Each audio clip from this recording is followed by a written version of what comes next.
Are we on? Yeah. I'm walking onto the Oh, shop. sorry. Of course we're on. I think we did. We both walked on at one point, or maybe we both walked off. I can't remember. Both walk off. I just sat down anyway. I've got a brew. Yeah. So, welcome to. I've not changed my shirt. Oh, just do it now. No, walk off again, and I'll cover for us. Are you just putting the t-shirt on, or different? I've got another shirt here. Hello, everyone, and welcome to Brit of Alright, which is a podcast hosted by me, Alex Boardman, and Chris Kehoe, and it's about British things that are alright. Basically, time to reclaim the flag, depending on when you're watching this, because it could be 10 years into the future from when we've recorded it. The Green candidate won the local by-election in Gorton and Denton, I think it is. That's quite near me. It's about 2 times over from Stockport. In South Manchester. Oh, hi! Hi. So what happens is we bring a change of clothes because we record 2 in a day, don't we? We do. But we're This is pretending... getting very Stuart Lee, this. But Okay, let's not even bother then. So it's a Brit of Alright. There's 5 other episodes. We're pretending that we're recording different ones on different days, so we change clothes so that it's not the same clothes from each episode. But I forgot to change. But we've left it in. So Wow. there we go. How meta. Which used to be a word, didn't it? But now I think it's a form of AI or something. It's the company that own Facebook. Yeah. Isn't it? It's like, so, yeah, Zuckerberg's entire thing is called Meta. I don't know whether he's trying to claim Meta as his own intellectual property in the way that the Brewdog people try to claim the word punk. Yes. But You're absolutely not. yeah. So anyway, if you're one of the 13 people that watches this, you're quite familiar with the concept. So British things that are good. So one of the best things about, I'm doing food every week, and one of the things that I think, if you didn't know much about British food, you would think is not our strong suit, and I would say we've got the best of this type of food in the world.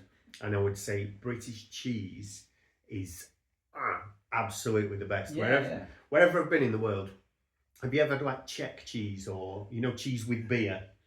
I've had in Prague. There's something called Hermelin cheese or something. Where they put paprika on the top. It's like pickled. It's cheese. I really like that. Oh, I've not had that one. I've had the one that's like they put stuff on it, but it comes They sell it behind the bar. Right, that's the one I've had behind the bar, and it almost looks like, those cheese that you put on burger, that processed cheese. Yeah. But it's like rubbery, but it's a bit harder than that, and then they put paprika on it. It's disgusting. The ones I've had have been quite, so I remember quite liking it. But Prague's not a good example. I've been in Prague, I've been leathered, to be honest with you, so I could have been eating anything. Me too, I'm going again soon. The French cheese is always known as really good. Italian cheese is good. Spanish cheese is Manchego's nice. Alright. Yeah, so some of it's alright, but British cheese, pretty much across the board, I think, from Dairyly to Philadelphia, which might be in America, I don't know. But British cheese is ace. So cheese. There's a good variety of cheeses in this country. I think people often do think that French cheese is better than British cheese, but and they're wrong. They are wrong because we actually do French cheese well. Have you ever had like Somerset Brie? Cornish Brie. It's perfectly passable. It is. It absolutely is. So there are the oldest cheese in Britain. Okay. I told you this before. Is Cheshire. Right. Okay. The oldest recorded. Nobody really knows. Cheshire features in the Domesday Book, which is 1076. Yeah, I think 1076. But Cheshire is reported as existing in Roman times. Right. Okay. So at least 2,000 years old. Right. More likely than not, there were versions of cheese in presumably as soon as we sort of started. Domesticating cattle for milk, we started to preserve that milk. You know what I mean? Well, or discovered that actually we let it go off, it turned into something else you could eat. There's yogurt. If you had, so I've made my own cheese. Have you ever done that? No, I haven't actually. Well, it's kind of not that worth it, really. So it's not great. So if you get some, I think I had a kit once, but I don't know. I had a kit, and I think the kit went bought off. A kit. and I was basically told by the person who bought me the kit, i.e. Lisa, who is my partner I live with, that I wasn't allowed to make the cheese because it would smell bad. You know, I was like, well, why did you buy me this thing? Well, I had the kit and it went off, or got lost, or got binned, or whatever. Yeah. So very recently, within the last 3 months, you can make soft cheese like a Philadelphia style thing, right. just with whole milk that you bring to the boil, and then as soon as it hits the boil, you turn it off, and you add lemon juice. You need a cheesecloth, and I think you wait 20-25 minutes as it cools, and it starts to separate immediately into curds. So a bit like cottage cheese. A bit like cottage cheese, and then you strain it through the cheesecloth. Yeah. Get all the water out, which is the way. Yeah, definitely is the way. Yeah. It's the way. This is and the then way in actual you can Mandalorian. You can add salt. Mandalorian cheese. This is the way. You can add. You're a barrister, and you're so you can add things to it afterwards. You can add herbs. You can add herbs. You've been on American cruise ships too long. You can add chili. You can add pepper. You can add salt, and it's not bad.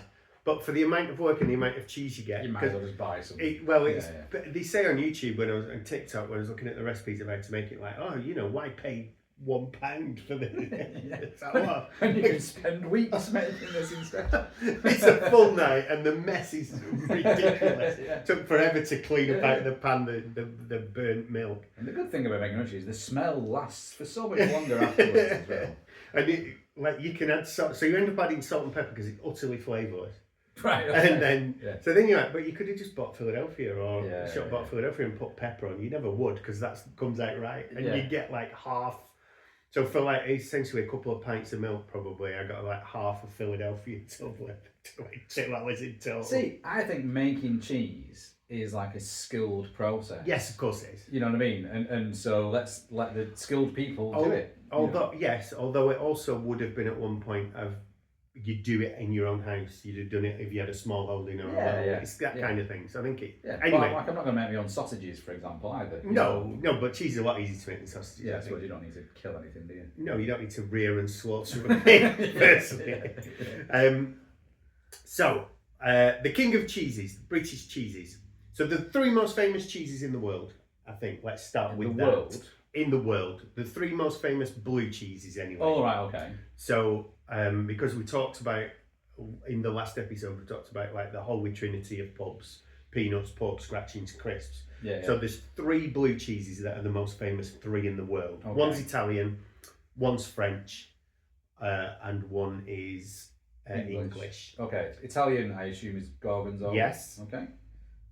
French, Roquefort? It is Roquefort. Okay. And I know why it's called Roquefort, which I didn't before. Is it the place where it's from? I thought it was, but I don't think that's. They make it in caves, don't they? Is it something? Yeah. They get the and then the British one is Stilton. Stilton. So rather than do Stilton, which is known as the king of cheeses, is it? Yeah, it's got one of those denomination controlling origin DOP. Right, one of those things, so it's protected as to where it's from, which really. So you couldn't make Stilton in France, for example. No, you'd have to. In the way you can't call things that aren't champagne. Exactly. And what's really interesting is Stilton is a village in Cambridgeshire. Is it? I always thought Stilton was from. Maybe I think all cheese is produced within. Like within sort of like. So this is what's really. This is what's really interesting. So we've got. I'll tell you what we've got. Would you like to choose one? There's one that's more. There's one that's slightly different to the other. They're the same cheese, but I'll have one that's nearest to me. Yeah, it's fallen better. I hoped you'd have that one. I did. Well, that's got miles more cheese. I'll look at the difference. So what I went for was rather than just do a Stilton, I went for Huntsman. So what's that then? Huntsman so this is cheese. Like layered. So let me just try it. Is it a combination of different? So there's like a blue cheese, double Gloucester, and Stilton. All right. Why is it called Huntsman? Because What got into that? And you need to carry 2 cheeses in one. Exactly. Is it like that? No. All right. Thought it might be. So first things first, Stilton, Roquefort and Gorgonzola are all made with the same strain of penicillin. So penicillin, obviously, great for health benefits. Especially there are six within some sort of infection. A narrow range of things. There are 600 different strains of penicillin. Nice. Yeah, it's really nice, isn't it? So that's from a farm shop called the Veg Lord, which is in like the Saddleworth area of Oldham. All right. So it was on offer.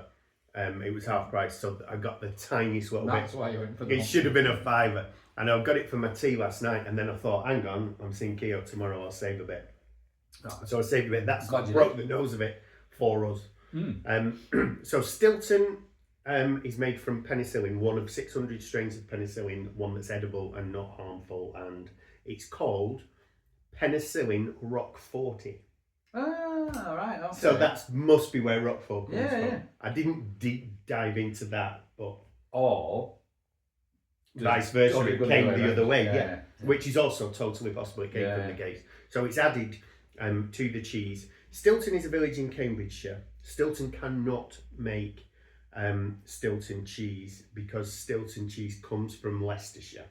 Right. So there's a bit of like, where did it come from first? But most people think Leicestershire, but also you can make it in Nottinghamshire and you can make it in Derbyshire. So why is it called Stilton if it's not? Because it's just a name. Is it like is it not registered? It's a registered, protected. It can only be made in those 3 counties. Right. Okay. But it is I think. Why did they pick Stilton? Why name it I after don't this know. place in Cambridgeshire? I was wondering, was that like a stopping off point upon being Could have been. traded from there? Or Could have been. That didn't show up when I. To be honest, what happens is when I start doing a bit of reading into something, I get distracted and then I often forget to go back. Right. Okay. So I don't know why it's Maybe called. someone of I don't know why. Right in and tells me. Yeah, if you can be asked, but no, we're not asked. You're right in telling me. What are you talking about? You crackpot. I have no idea.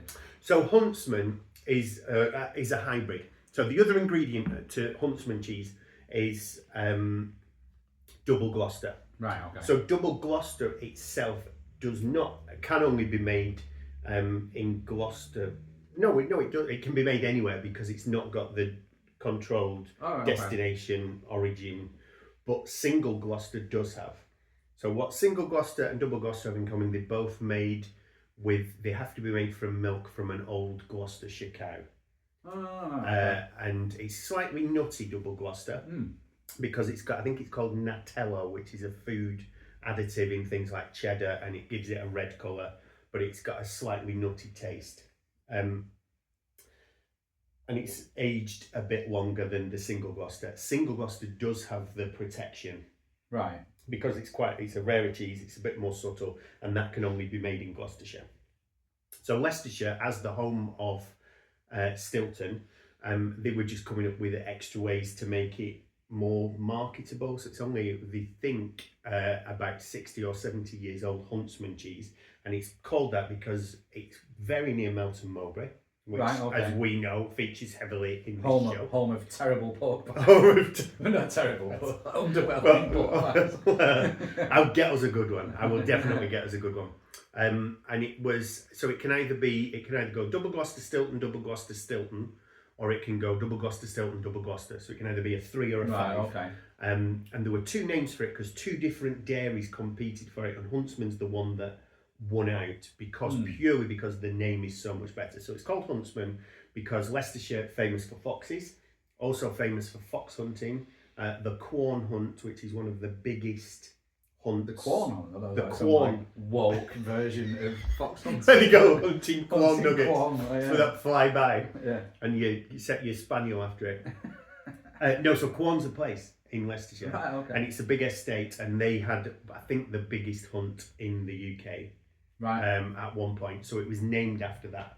So it was kind of designed to be a more portable version. If you were on horseback, you could eat that because Stilton's a little bit crumbly and a little bit more difficult. Yeah. By the way, English thing. Yeah. Sort of like gentleman's. It's awfully terrible, difficult to eat.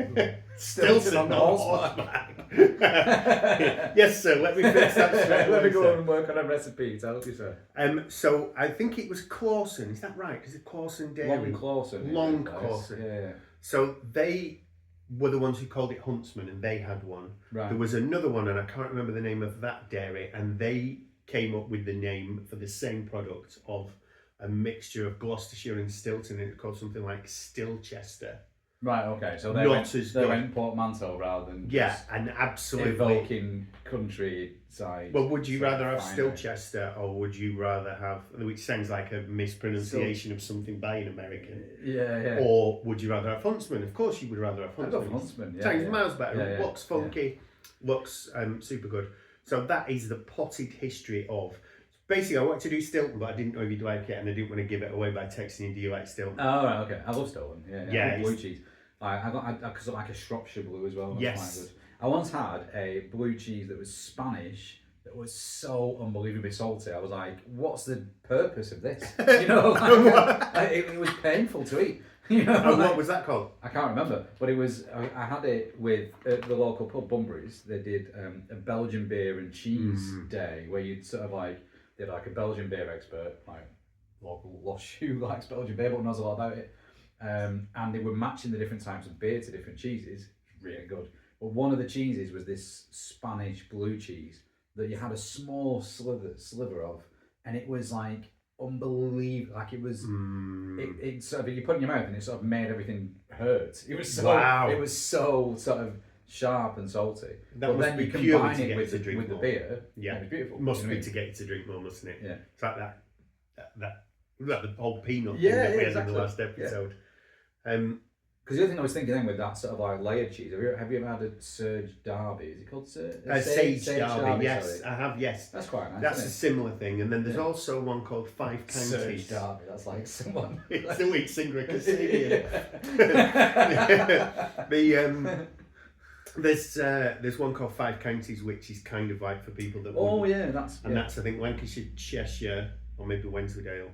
I mean, there's not enough Cheddar, difference double between Gloucester, red Leicester. No, they're all sort of like part of the same crumbly white spectrum. Yes. You know what I mean? Well, Lancashire's is slightly more bitter because it's slightly milder. Yeah. And Lancashire obviously is my favourite cheese. Well, the fact you can have crumbly Lancashire and also tasty Lancashire. But the crumbly one's the one that Mrs. whatever she's called. Mrs. Kirkham. Oh my God. The crumbly Lancashire with red onion in a cheese and onion pie, we have to do, but I'd have to make it because you can't really buy one. Yeah. So that's good. That's similar to like spanakopita, isn't it? In a way, it's got that similar sort of flavour to it. The same sort of thing. So, and also finally, these cream crackers are from Waitrose. Oh, right, okay. Because, they enticed me in with the Aldi price match. And I'll say this, the crackers were probably the same price. Yeah. But you cannot do a weekly shop or even like a shop for a Saturday night and go, let's get some beer, I'll get some of this. I've spent 58 quid. More than my So what do you think? I didn't know whether to do Stilton, Huntsman, which is what we've done, or British cheese. I think you should make it, limit it so we can have more cheese in the future, I would say. If we just go for cheese and that's it, done, and there's no reason to have any more. This is nice, isn't it? This is also a vegetarian one. We're using vegetarian menu. Right. Oh, okay. So we could have, I'll leave it up to you. You can either have it Stilton or Huntsman, or third option, like layered cheese, you know what I mean? Well, let's call it Huntsman because that's what it is. Oh, right, okay. And it's a snazzy one, and I'm guessing not everyone's tried it. Right. And if you get anything else from this podcast, it was good. It's just amazing. Yeah. I'd suggest it's. Is it called Huntsman or the Huntsman? It's called Huntsman. Right, okay. And you know, I think it's called Huntsman, not men. Huntsman. Yeah, I would have taken it as a Huntsman. Obviously, given the current culture, it's going to have to be called Huntsperson. Well, that's until there's some like rise up of robot, sort of rights processes, and then we have to sort of widen the scope even further. Yeah. So that's Huntsman cheese goes in. Good one. That I like that. I'm glad to have done right by Leicestershire a bit. Yeah.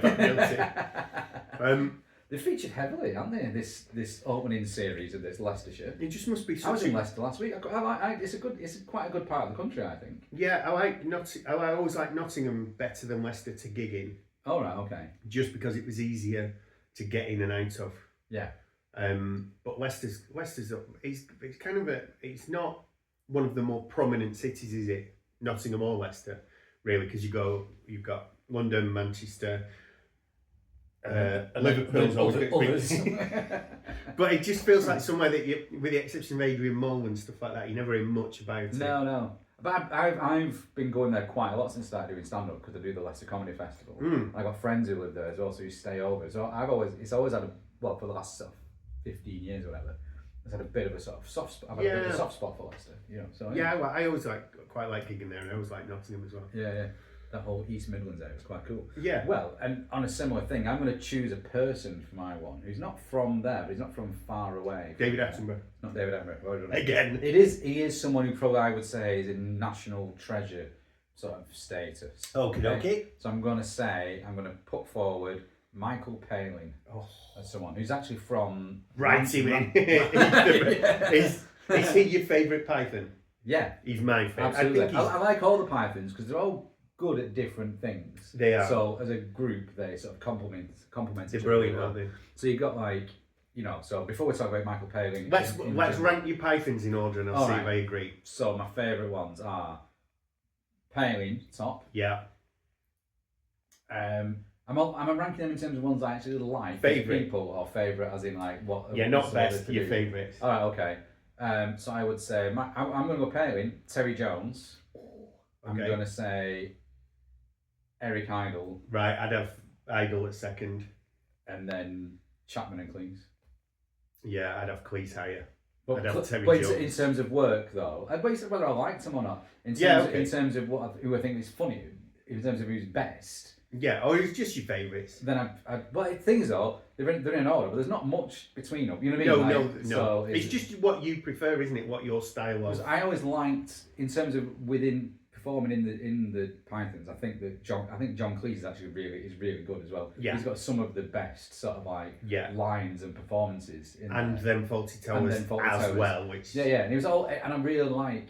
I always try and tap into a little bit of without realising I'm doing it. Basil Fawlty when I'm emceeing, I quite like pretending that I'm losing my rag with everything that's going on. You know what I mean? In a sort of farcical, because that's what I like about. He's got that. Yeah, he's got that real authority. He's massive, so he towers over everyone, and then he's got a kind of like British, like silliness, and also like an austere quality that none of the others. So you put him straight away with either Terry Jones or Idle.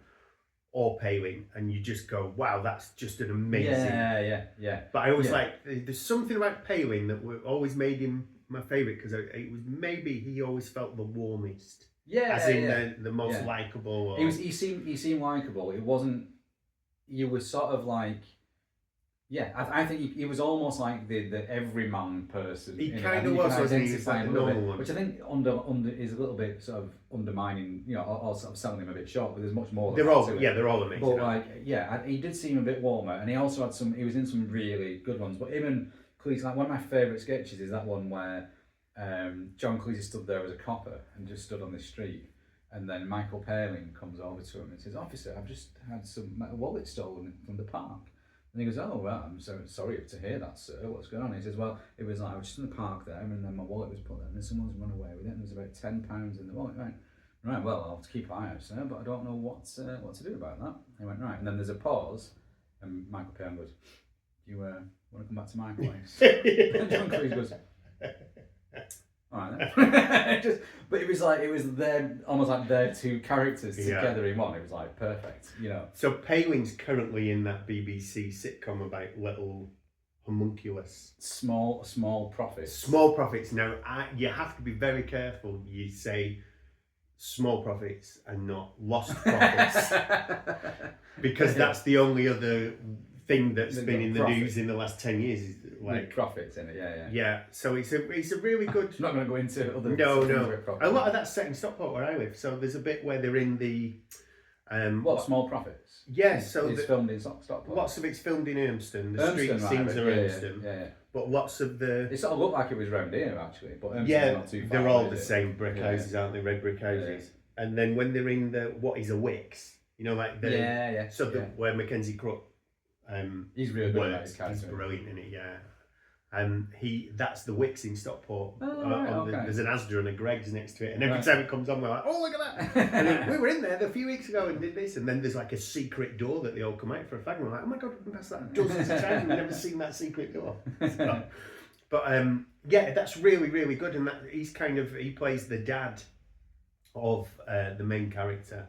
So the dad's in a home, and I think it's brought Michael Palin back into the.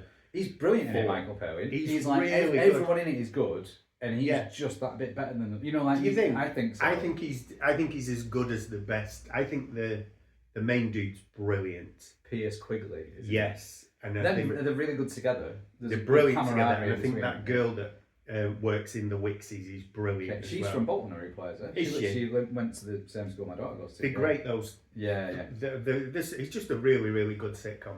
Yeah. So. On the back of that, I've been rewatching Ripping Yarns. Oh, right. So that was the thing that Palin and Terry Jones together did. So they wrote it together. And Palin's in it. I don't think Terry Jones is. Is he in any of the episodes? I've not seen him. Yes, he appears in. So I'm only on episode 3, and it was. So I was just having a quick Google of it to find out things about it. It was first recorded in 1976. Oh, okay. So I must only remember it from repeats in the mid 80s. Because it's based on. Boys' own type stories, isn't it? You know what I mean? So the titles are like, it shows like some of the situations they're in, but it's like soldiers, and they look like they're in the Boer War, and they've got like pith helmets on. Yeah, and it's like a cartoon version of that, and it just kind of they're kind of exciting little stories. But what's really interesting compared to say that little lost tiny small profits. So compared to that is.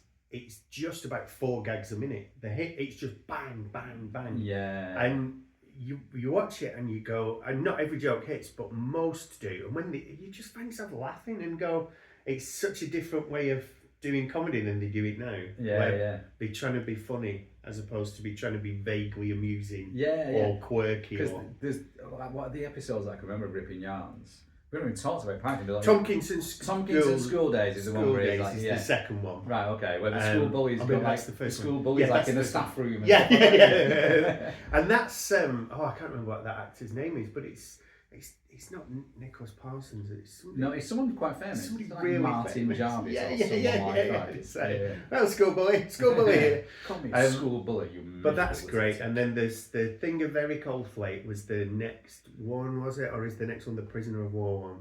Where he's he's escaping all the time. Yeah. But they just and there's really... that football one, isn't there? Well, the football one's the really famous. Yeah. So that always used to come up on football shows where he comes in and like slamming the door, and smashes the house up whether they've won or lost. Yeah, but they always lose. But then they win at the end. Yeah. Hey, bloody won! But it's they're excellent. So he also became famous. I remember. Because before I really knew who he was, Pythons had been on a bit. They'd been repeated. Yeah. But I missed the Pythons first time round, more or less, I think. Or was too young when they were still it was like the 60s, wasn't it? Yeah, it was the 60s and the early 70s. And then the films were a bit later, weren't they? Yeah, and then, so they'd all separated, and then Cleese had done Fawlty Towers. I remember watching that when it was on, because it was a massive event. So I'd only been 9 or 10. Ripping Yarns, I only remember the repeats of. But Michael Palin did Around the World with, which was the first time I'd ever seen a sort of travel series, because at the time there was only Alan Wicker going around the world, and he had such a boring voice. And also, it was like this like live action role play of the British Empire building. Just walking around. You in the first episode of Around the World in Today, he goes to see Alan Wicker. Does he? It's like the first one is like before he sets off. It's about him like explaining the concepts of it, and you got to see Alan Wicker for some sort of tips, and he sort of says, oh, it's very good to just adopt a sort of BBC voice and just order these people around.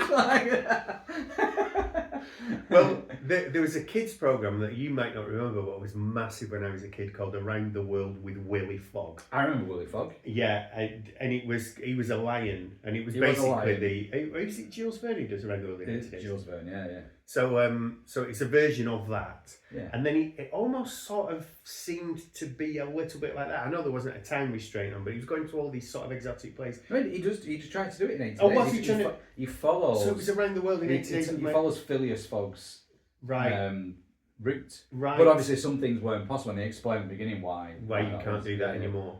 But I'm pretty sure he doesn't do air travel, for example. So he tries to go around the world without travelling by air. So I think I think it's quite famous. I think he's maybe in India and the cobra, and he watches a cobra be basically caught, killed, skinned, and cooked, and he's just like nearly throwing up in it. But at the time, I mean, you didn't even have garages where you get petrol. Didn't even have any kind of food. You probably wouldn't have even got a Mars bar in a garage in those days. Yeah. So like to see someone eating a snake was like the most exotic thing, and we were like, ugh.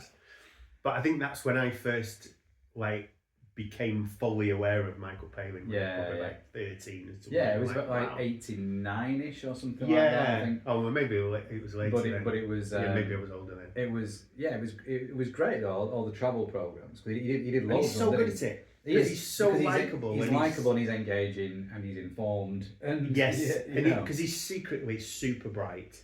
But I don't think he's secretly super bright. But he doesn't... He never beats you over the head with it. Whereas John Cleese and Chapman, you always thought... I think they had an element of, I'm intellectually superior to you. And yes, whereas...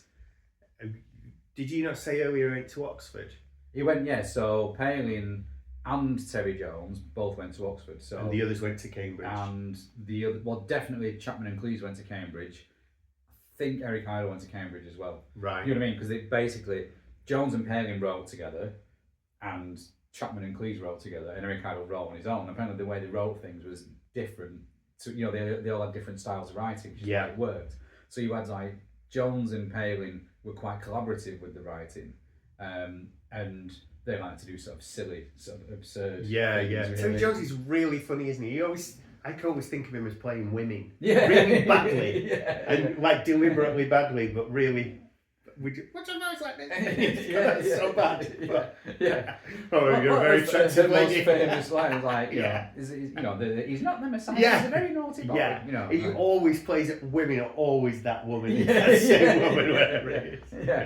And there's loads of them playing women in Python. There's a really good sketch in Flying Circus where it's John Cleese and Graham Chapman both playing women, and they're in an art gallery, and they were there with the kids, but the kids are off set, and all they're doing is just slapping them. And there's little bits of it for eating, sort of you leave that turner alone. It's just it's really good. But so they wrote together, and then apparently Cleese wrote lots of things, lots of like you say, Cleese stuff quite farcical, wasn't it? You know what I mean? Farce features heavily in his stuff.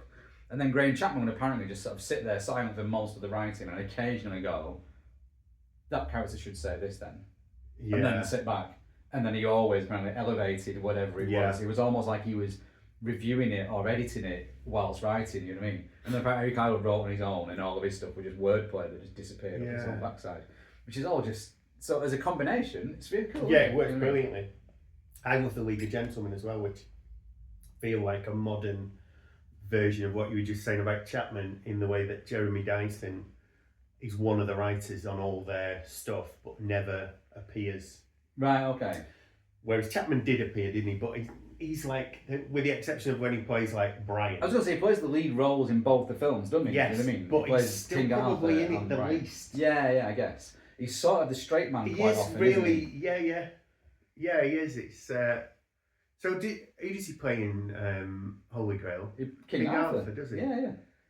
Has he not played anybody else? He's got that. I think he's one of the three-headed knights. He's one of the yeah. And I think he's got a few. He's got one or two other roles. Yeah. In it, but he's mainly King Arthur, whereas the others have a few more roles in it. I think. You've got like I say, my son Rufus, he's only 10. He loves Monty Python, and he's always doing the bit of, you know, is it like, well, I'll tell him, but I don't think he'll be very keen. He's already got one, you see. You know, I told him we already got one. You know, he loves all that. And it was about Michael Palin at one point goes like, what a strange person. Yeah, they're excellent. And Michael Palin is a great show.